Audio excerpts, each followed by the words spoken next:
তোকে আমি এই পৃথিবীর বুকে রাখবো না। কি হলি আত্মতাই, ওরে মুখ ফোড়া দুরাচার রাবণ, তুই যে তোর বংশকে কলঙ্ক দিয়েছিস আমার সীতাকে চুরি করে। তুই হলি আত্মতায়ী, আত্মতায়ী। আত্মতায়ী হইল কে? যে পরের নারীকে হরণ করে সে হলো আত্মতায়ী। তাকে মারিলে কোনো পাপ নাই। যে ভূ সম্পদ কেড়ে নেয় তাকে মারিলে কোনো পাপ নাই। যে পরের ধন হরণ করে তাকে মারিলে কোনো পাপ নাই। যে বিষ পানে মারিতে চায় তাকে মারিলে কোনো পাপ নাই। যে পরের ঘরে আগুন দেয় তাকে মারিলে কোনো পাপ নাই। তুই হলি আত্মতায়ী। ওরে লঙ্কা রাবণ, আজকে আমি তোকে পাঠাইব জমে রহভুবন। ওরে বা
শ্রীরামচন্দ্র বান মারে গন্তব্য নামে সরা হে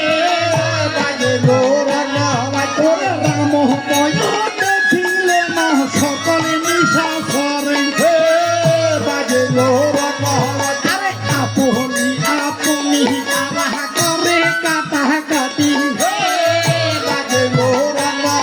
আরে আপনি আপনা তারা কাটা কাটি করে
পাইয়া রাবণ কি কাজ করিল মঙ্গদীর কাছে গিয়ে দর্শন দিল মঙ্গদীর কাছে গিয়ে দর্শন দিল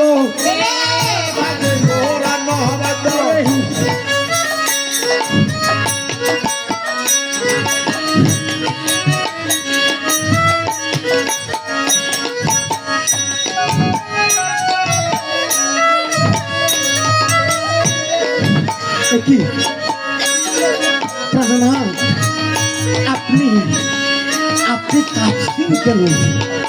আপনার কি হয়েছে? আমি আপনার স্ত্রী, আমাকে খুলে বলেন আপনি কেন আপনি ভয়ে কাঁপছেন? একবার আমাকে খুলে বলেন। এই যে স্বামীর অমঙ্গল স্ত্রীকে বলা যায়, ওগো ওগো মন্দোদরী, আমি শ্রীরামচন্দ্রের সাথে আমি যুদ্ধ করে আমি পরাজয় বরণ করলাম। কি আপনি শ্রীরামচন্দ্রের সাথে যুদ্ধ করে আপনি পরাজিত হলেন? হ্যাঁ হ্যাঁ, আমি শ্রীরামচন্দ্রের সাথে যুদ্ধ করে আমি পরাজিত হলাম। তাই তো বড় কথা নয়।